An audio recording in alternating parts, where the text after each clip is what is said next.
warahmatullahi wabarakatuh. Bismillahirrahmanirrahim. Alhamdulillahil wahidil qahar, al-azizil jabbar, al-alimi bima fid dhamairi wa khafiyil asrar. Wassalatu wassalam alal mustafal mukhtar, sayyidina wa maulana wa habibina wa qurrati a'yunina Muhammad, sholatan wa salaman daimaini mutalazimaini ila akhir zaman. Wa ba'dah, hadratal aiza wal kurama, para pemirsa kuliah duha online,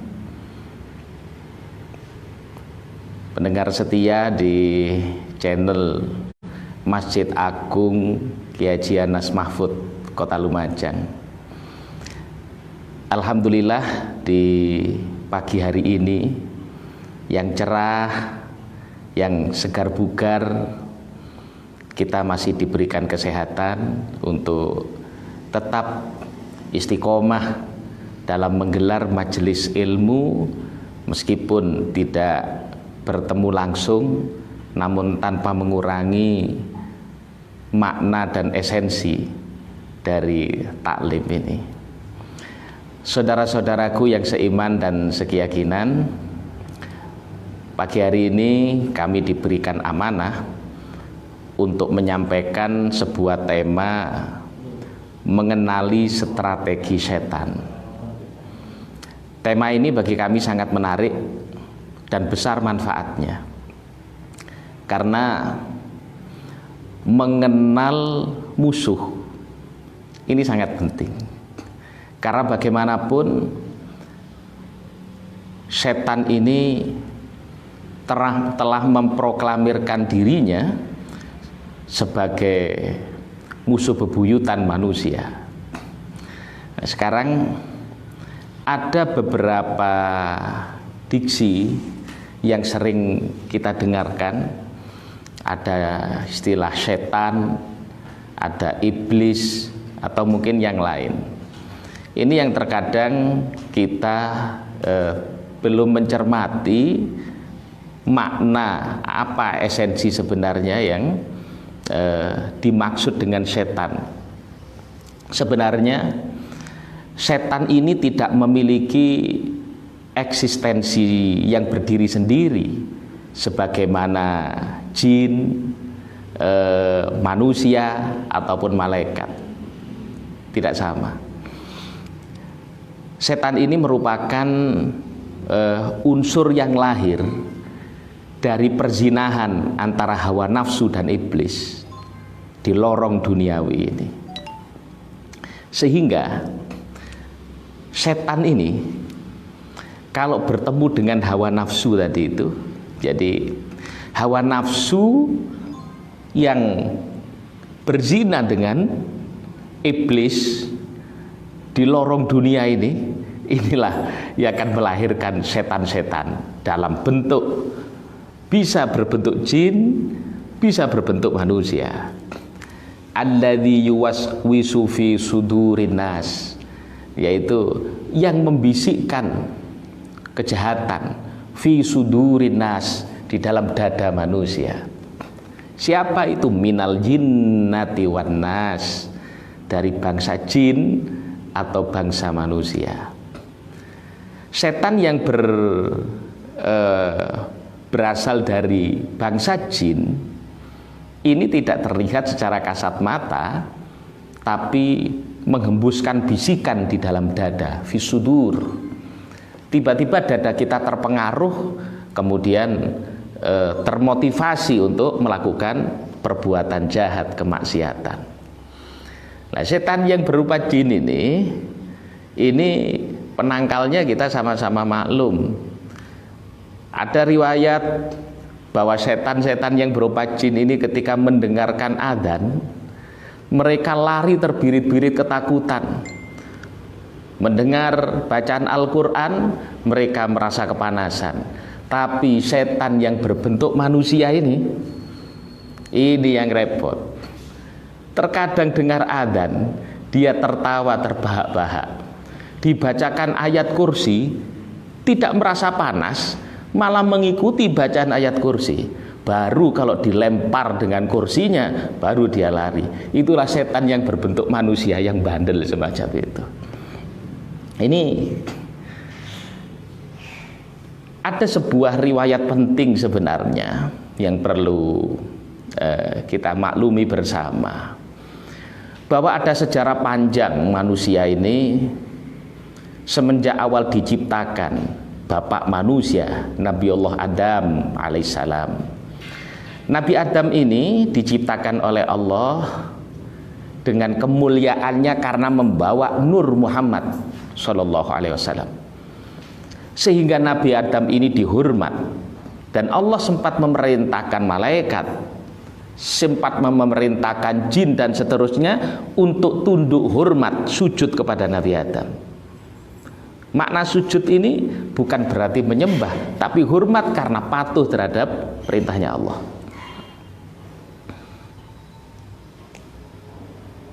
Kenapa kok disuruh hormat ke Nabi Adam? Saya sampaikan tadi, karena ada nur Muhammad di situ, ada kemuliaan di situ. Karena itu siapapun yang bawa nur Muhammad itu, orang itu akan mulia sampai betul-betul terlahir secara zahir Nabi Allah, Nabi kita Muhammad Sallallahu Alaihi Wasallam. Namun sejarah mencatat dan diabadikan dalam kitab suci Al-Quran, ketika diperintahkan oleh Allah untuk bersujud, kecuali iblis yang enggan untuk bersujud. Aba wastakbaro, dia enggan, bahkan takabur, bahkan merasa sombong, merasa lebih bagus, lebih mulia dari Nabi Adam. Bagaimana aku bisa bersujud kepada makhlukmu ya Allah, yang makhluk ini tercipta dari tanah, sedangkan aku tercipta dari api. Inilah bibit-bibit takabur yang mulai bermunculan. Padahal riwayat yang namanya iblis ini, sebelumnya ada Nabi Adam, merupakan makhluk Allah yang paling taat beribadah. Bahkan ketaatannya, bahkan kontinuitas ibadahnya, rajinnya ibadah ini melebihi dan mengungguli dari malaikat. Jadi kalau mungkin kita berikan peringkat, maka yang paling top ibadahnya ketika itu ya iblis itu, bangsa jin itu ketika itu. Bahkan malaikat di bawah itu, tapi satu memiliki sifat takabur, kesombongan, langsung begitu rendah. Jadi orang yang sombong Allah yang akan merendahkan. Ini sebuah permulaan. Nah, disinilah kemudian yang memicu iblis ini, iblis yang jadi jin yang enggan bersujud kepada Nabi Adam, ya inilah yang menjadi iblis. Dan iblis inilah yang menjadi awal permusuhan dengan manusia. Dan iblis ini sempat minta izin kepada Allah, ya Allah, aku minta panjangkan umurku. Allah kabulkan. Jadi iblis yang pada masanya Nabi Adam dulu sampai sekarang kita yang baru lahir, mungkin anak cucu kita, dedengkotnya iblis itu masih ada itu. Kemudian yang diminta, izinkan aku menggoda anak cucu Adam sampai hari kebangkitan. Permintaannya iblis. Allah iyakan, silakan engkau goda. Tapi meskipun permintaannya sampai hari kebangkitan, tapi Allah memberikan kewenangan itu sampai tertiupnya trompet yang pertama. Ini ada yang menarik. Coba saya bacakan sebuah ayat firman Allah dalam surat Al-A'raf ayat 16. A'udzu billahi minasy syaithanir rajim. Qala fa bima aghwaytani la'aqudanna lahum siratakal mustaqim. Iblis ini menjawab, karena engkau telah menyesatkan aku, pasti aku akan selalu menghalangi mereka dari jalanmu yang lurus. Ini sesumbarnya iblis. Kemudian ayat 17 inilah yang akan menyebutkan bagaimana strateginya iblis akan menggoda dan menjerumuskan manusia. Tsumma la'atiyannahum min baini aydihim wa min khalfihim wa an aymanihim wa an syama'ilihim wala tajidu aktsarahum syakirin. Tsumma la'atiyannahum, kemudian pasti aku akan mendatangi mereka, mimbaini aidihim, dari sisi depan. Iblis akan mendatangi manusia, menggoda, menjerumuskan manusia dari arah depan. Wa min khalfihim, tidak cukup dengan dari depan, dia datang lagi dari belakang. Manakala gagal menggoda manusia dari belakang, wa an aymanihim, kemudian menggoda dari sisi kanannya, wa an syama'ilihim, kalaupun itu tidak sukses dia akan datang dari sisi arah kiri. Wala tajidu aktsarahum syakirin, dan engkau tidak akan mendapati kebanyakan mereka bersyukur. Saudara-saudaraku yang seiman dan sekeyakinan, dalam sejarah iblis mulai mengeksekusi manusia. Nabi Allah Adam sendiri yang digoda. Saya tertarik dalam penjelasannya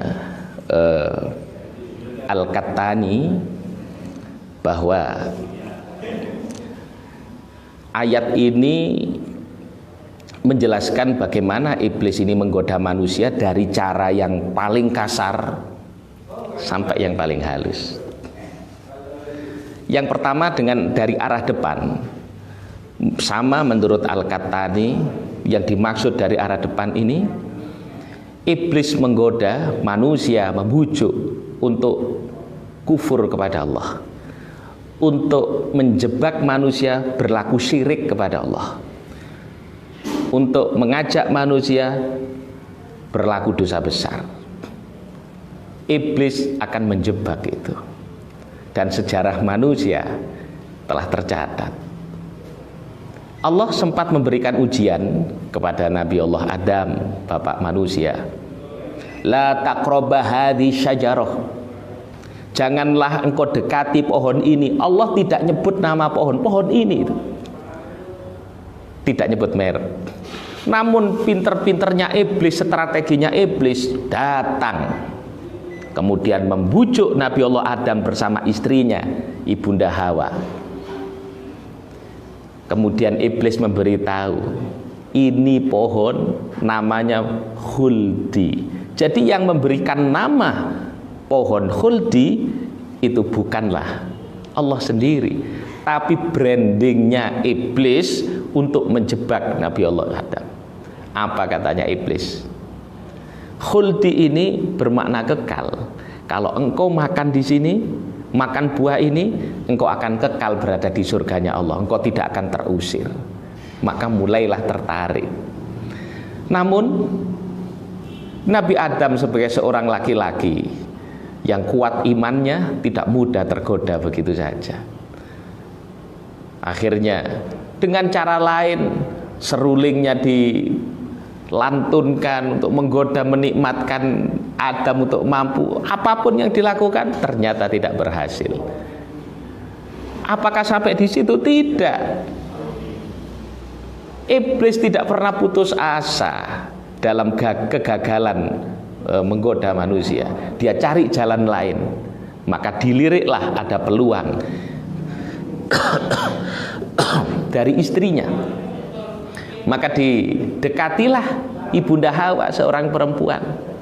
Disitulah ada celah yang singkat cerita Ibunda Hawa ini sempat menikmati buah khuldi dan merayu sang suami. Jadi lelaki yang sudah kena rayuan perempuan tadi ini, maka jatuhlah ke dalam kesalahan yang ini. Maka dimakanlah buah khuldi yang singkat cerita terusirlah Nabi Adam dari surganya Allah. Ini riwayat ini terdokumentasi dengan apik di dalam Al-Quran. Nah, sekarang kita pun di dunia ini harus mewaspadai bagaimana setan ini yang akan selalu mengintip kita dan membujuk kita. Yang pertama, dari arah depan. Kita selalu digoda untuk selalu melakukan dosa-dosa besar, untuk musyrik kepada Allah. Ini ajakan ini sangat jelas. Mengajak orang untuk maksiat dosa besar ini tampak betul. Tampak betul. Karena itu bagi orang yang imannya bagus, memiliki ilmu yang cukup, mampu mengendalikan nafsunya, insya Allah dengan mudah mematahkan umpan dan ajakan atau tipuan dari iblis tadi itu. Ada lagi yang kedua, ketika gagal dari depan, maka dari belakang. Apa ini maksudnya? Al-Qahtani mengatakan ini iblis sedang menggoda dengan umpan dosa-dosa kecil dengan bisikan ini manusiawi, nanti ada jalan bertaubatnya, gampang dan seterusnya. Saya jadi teringat seorang pemuda yang ahli ibadah. Kemudian ahli ibadah ini sempat diundang oleh perempuan nakal. Rupa-rupanya ini iblis yang memang diperintah oleh Allah untuk menggoda ahli ibadah ini. Sang perempuan ini menyampaikan, wahai pemuda ahli ibadah, engkau kami undang ke rumahku. Untuk apa? Perempuan ini menjawab, untuk menyaksikan aku bertobat dan bersyahadat. Karena melihat ada iktikat baik dengan bahasa yang baik, maka pemuda ini menyanggupi, baik aku akan datang. Singkat cerita, dia datang ke rumahnya perempuan tadi itu. Ketika dibukakan pintu masuk ke dalam rumahnya, tiba-tiba sang perempuan ini mengunci pintu rumah tadi itu. Mulailah kecurigaan pemuda, kenapa pintunya engkau kunci? Kemudian perempuan ini mulai menyampaikan, wahai pemuda ibadah, aku mengundangmu sejatinya bukan untuk menyaksikan aku bertobat dan bersyahadat, tapi aku ingin berzina dengan kamu. Akhirnya berontaklah sang pemuda ini, tidak, saya tidak mau, dan seterusnya. Akhirnya sang perempuan ini mengancam kepada pemuda, kalau engkau tidak mau, saya akan lari dari tempat ini dan saya sobek-sobek bajuku dan aku akan teriak bahwa engkau telah memperkosaku, maka akan rusaklah reputasimu sebagai orang yang ahli ibadah. Maka berpikirlah sang laki-laki pemuda ini. Kemudian tiba-tiba sang perempuan ini karena gagal untuk merayu untuk melakukan perzinahan, akhirnya perempuan ini memberikan opsi pilihan, kalau engkau tidak mau berzina denganku, pilih salah satunya, engkau minum arak ini, ketika itu ada botol arak, atau engkau kusiapkan pisau. Untuk apa? Bunuhlah anak kecil ini. Ternyata dia sudah menyediakan anak kecil yang siap untuk dibunuh.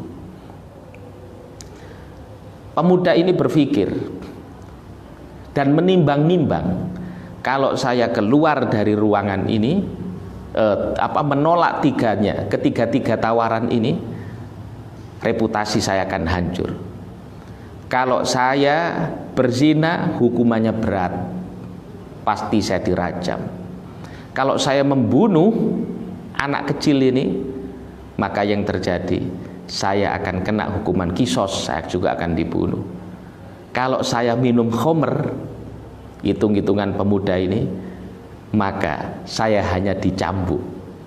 Rasa-rasanya yang paling ringan ini minum khamr. Singkat cerita, pemuda ini menjatuhkan keputusannya, baik, saya akan minum khamr.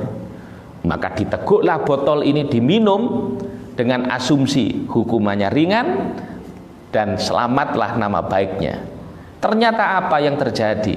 Ketika dia minum khamr, maka mulai bereaksi, mabuk di bawah sadar. Disitulah perempuan ini merayu dan tanpa sadar terjadilah perzinahan. Setelah berzina, singkat cerita pemuda ini sadar, sudah efek mabuknya sudah selesai. Dia tersadar dengan kondisi yang ada dan melihat ada anak kecil yang menonton apa yang dia perbuat. Maka berpikirlah pemuda ini dengan ketakutan, saya ditonton oleh anak kecil, nanti anak ini bisa cerita kemana-mana. Spontan dia ambil pisaunya dan dia tusuk anak kecil itu sehingga mati. Maka lengkaplah dosa yang dia lakukan.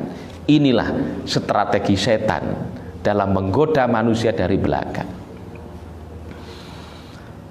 Ada juga strategi manusia yang menggoda dari arah kanan. Dengan apa? Dengan perbuatan mubah. Mubah ini sebenarnya adalah sebuah keringanan bagi manusia untuk melakukan sesuatu yang tidak ada tiada konsekuensi hukum. Boleh. Nah, kalau dengan yang haram tidak berhasil, gagal, setan ini menggoda kita, maka disodorkanlah perbuatan-perbuatan mubah. Namun dengan kemubahan ini terkadang dijebaklah manusia itu untuk melalaikan kewajiban-kewajibannya. Bermain catur, ya permainan, rekreasi, mancing ikan, boleh. Tapi kalau sudah dikuasai oleh setan, kemudian dia itu ditipu oleh setan, maka dia lalaikan sholatnya, dia lupakan kewajiban ibadahnya, dia abaikan puasanya dan seterusnya. Kenapa? Karena tertipu oleh setan. Ini, kalaupun ada manusia yang mampu menghindari dirinya, lolos dari godaan yang dari kanan ini, maka setan melakukan dari kiri. Dengan apa? Dengan perbuatan-perbuatan baik, perbuatan-perbuatan ibadah-ibadah wajib, tapi untuk menghancurkan ibadah yang lebih utama kewajibannya. Ya banyak. Contoh, dibisikilah orang yang ahli ibadah, sudah kamu berzikir saja, kamu wiritan saja di masjid, nggak usah kemana-mana, wong ini hal baik. Kita merasa ini baik, tapi padahal ternyata di sekitar kita banyak orang yang membutuhkan pertolongan kita. Kita tidak peduli, hanya mempedulikan diri sendiri. Sudah ibadah saja di sana untuk haji yang kelima kalinya dan seterusnya. Dia lupa kalau lingkungannya, pesantren, pendidikan agama di sekitarnya sudah roboh, hancur karena tidak ada yang membantu. Sementara dia yang punya harta hanya memikirkan ibadah pribadinya. Ini contoh tipu daya setan. Mendengar ayat ini dan penjelasan ini, malaikat Jibril ini sempat menyampaikan kepada Allah, ya Allah, bagaimana manusia ini bisa lepas, bisa bebas kalau caranya iblis menggoda begitu detail dan begitu tangguhnya. Bagaimana manusia ini bisa bisa mengalahkan tipu daya setan? Allah menyampaikan, Jibril tidak perlu khawatir, masih ada dua peluang. Setan menggoda dari arah depan, arah belakang, kanan dan kiri. Masih ada atas, masih ada bawah yang kosong. Maka hambaku yang menengadahkan tangannya ke atas ataupun merundukkan wajahnya ke bumi, ke bawah, maka akan aku bantu, akan aku tolong untuk melawan iblis. Nah, inilah. Jadi melawan iblis ini jangan mengandalkan kekuatan kita sendiri, karena iblis ini adalah makhluknya Allah. Maka yang mampu menundukkan dan mengalahkan iblis tadi itu dan setan-setan yang lain tadi itu hanya Sang Penciptanya sendiri. Mintalah tolong kepada Allah, berlindunglah kepada Allah, berdoalah kepada Allah, sujudlah kepada Allah, maka Allah yang akan membantu dan menolong kita. Insya Allah kita akan memiliki kekuatan yang lebih dahsyat daripada kekuatan tipu daya setan tadi itu. A'udzubillahi minasyaitonirrajim. Aku berlindung kepada Allah dari godaan setan yang terkutuk. Mudah-mudahan dalam bulan puasa ini kita berlatih mengekang hawa nafsu kita, aliran darah kita yang biasanya diasupi makanan yang banyak sehingga kuat dan aliran darah begitu kencang, setan itu menyusup di situ, memompa jantung kita untuk berbuat maksiat. Kali ini mereka dibelenggu, setan-setan ini dilemahkan, kita sedikitkan makan minum, aliran darah kita menjadi sedikit lemah, peluang setan untuk menggerakkan kita lemah. Dan inilah yang dimaksud Allah sedang membelenggu setan. Mudah-mudahan kita semuanya selalu dalam lindungan dan pertolongan Allah. Mudah-mudahan bermanfaat. Wallahul muwaffiq ila aqwamit thoriq. Wassalamualaikum warahmatullahi wabarakatuh.